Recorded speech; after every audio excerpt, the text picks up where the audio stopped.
موضوع حلقتنا النهارده عن العيد زمان.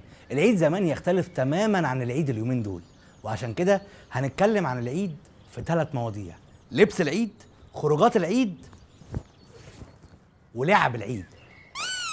العيد فرحة وأجمل فرحة. أول حاجة هنتكلم عليها النهارده هو لبس العيد، وهو كان زي موحد لكل الولاد اللي في البلد، لأنه بيبقى متجاب يا من صدناوي يا من عمر أفندي، وبيبقى عبارة عن قميص، شورت، صندل، زي موحد لكل ولاد البلد. تحس ان انت شغال في ديزني لاند. واللي يلبس كوتشي يوم العيد تعرف ان هو واد دحيح، لان الكوتشي ما كانش بيتجاب غير اللي جايبين فوق 95%. مين ده؟ مين ده؟ مين ده؟ مين ده؟ لابس اميجو بينور وانا عليها بدور. مين ده؟ وبعد ما تجيب لبس العيد وكله تمام تطلع على الحلاق، ولازم الحلاق يعمل لك فرق في الجنب.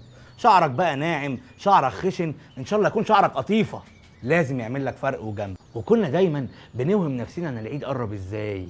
كنا ندخل ونتسحب ونلبس لبس العيد ونفضل نتمشى بيه في الشقه، ويا كحك العيد يا احمد يا بسكاوي يا، ولو ترابه جت عليه نتضايق قوي، والود ودنا نمشي بطبنجه 9 مللي، واي حد يوسخ لنا هدومنا نضربه بالنار.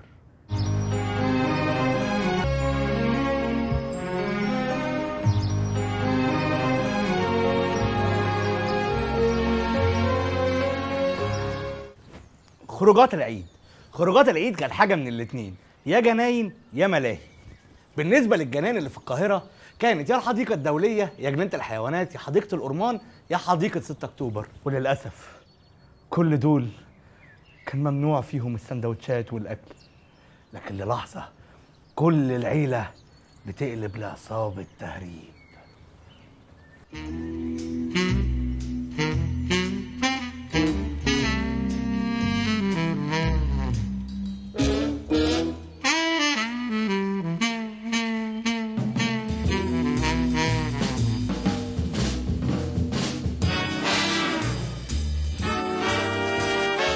طبعا كلنا كنا بنشارك في تهريب الملاهي، الكاروهات والجبنه واللانشون ومحشي الكرنب والحلاوه والمربى والزيتون والطماطم.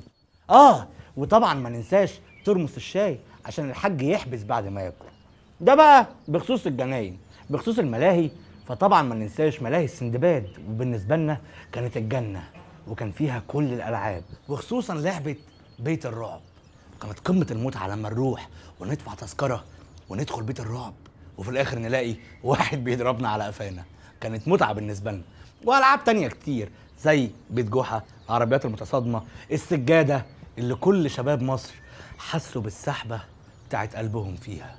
وطبعا بقى ما ننساش لعبه الراجل ابو عضلات بتاعت الريست اللي بيبقى واقف حواليه بنتين حلوين، وطبعا ما حدش عارف يكسبه لان بيبقوا مركزين في البنات مش في الريست.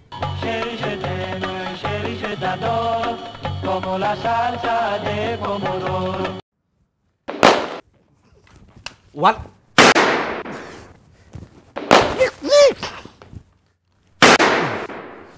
لا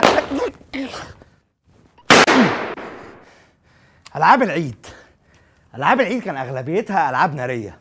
يعني انا كنت بصحى كل يوم الصبح على صوت البومب والصواريخ. زمان ياما اتخانقنا مع العيال الصغيرين بسبب البومب والصواريخ والتوربيد والديناميت والحصيره وكل الحاجات دي. ما كناش مستوعبين ان دول عيال صغيرين وبيعيدوا، وكنا بننكد عليهم.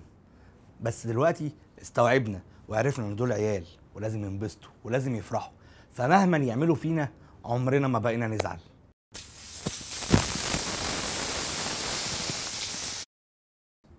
وحياة موضوع حلقتنا النهارده عن العيد زمان. العيد زمان يختلف تماما عن العيد اليومين.